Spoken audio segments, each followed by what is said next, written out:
Hey, what's up, guys? This is Monty from the Austin Music Network, and I'm here at the Parish tonight with Mr. John Davis. How are you doing, man? Good. What do you say, Monty? You doing okay? I'm doing fine, man. Those who don't know who Mr. John Davis is, he is formerly of the band Superdrag, which I'm a big fan of.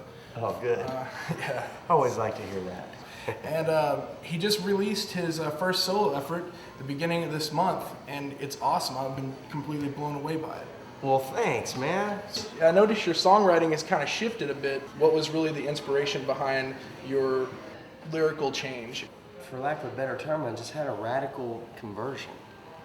And I handed my life over to Christ and wanted to hand over the best of what I have to give as a human being, which I think is my songwriting. I can't really think of much else that I'm good for. Because I was pretty bad off, just personally and health-wise. I had a bad drinking problem. And I don't want to get into all that. God delivered me from it. And really, since I've chosen to seek after Him, He's really blessed me.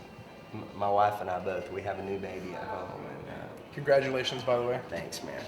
So, long story short about the album, I just started writing this bunch of songs. And I just kind of thought, well, I'll step out on the plank here and try to express in the best way I can what God's done. We kind of set a deadline on it. We said, you know, if January 1st of 04 comes and goes, and there's like nothing doing with these songs, nobody cares about it, nobody wants to do anything with it, I'm gonna hang it up. Sure enough, a little 2-3 months before the deadline, so to speak, I wound up getting together with the folks that I work with now. They thought it was a good idea to make this record, and they liked the music, and they kind of felt like there was a gap in the record business where this record needed to be. You know. I think it definitely fills that gap really well. Well, thanks. Better than anything I've heard in quite some time. Well, that's great, and I really appreciate it. I'm glad you like it. I'm being honest, man. Well, about the recording of the album, aside from some strings and some maracas, you played all the instruments. You performed all the music. yeah, I did. Did you find that being in the studio performing just by yourself, did it have advantages over performing with a group, or would you say it had disadvantages? The two scenarios present different sets of challenges. Right.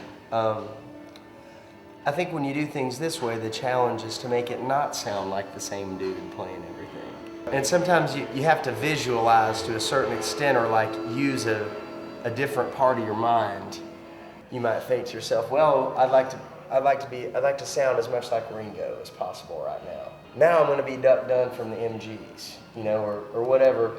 You just kind of think like a drummer, and then you turn around and think like a bass player.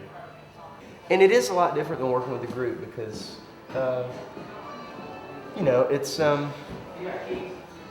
guess at the best of times, a band is kind of like a democratic republic, you know? And in this case, it's sheer despotism. No, not really. We recorded at a place on Music Row in Nashville, House of David. They still cut to tape down there. I mean, you know, it's kind of a lost art almost. Yes, it is. But the majority of the record we put down to 16-track, 2-inch. And it really does nice things to low end. I kept making this bad joke around the record company that, like, if they wanted it to sound any better, they were going to have to get somebody else. You know, because it was kind of a one-man gang, you know. And I don't know that I'll always do the records that way, but it was something I wanted to try.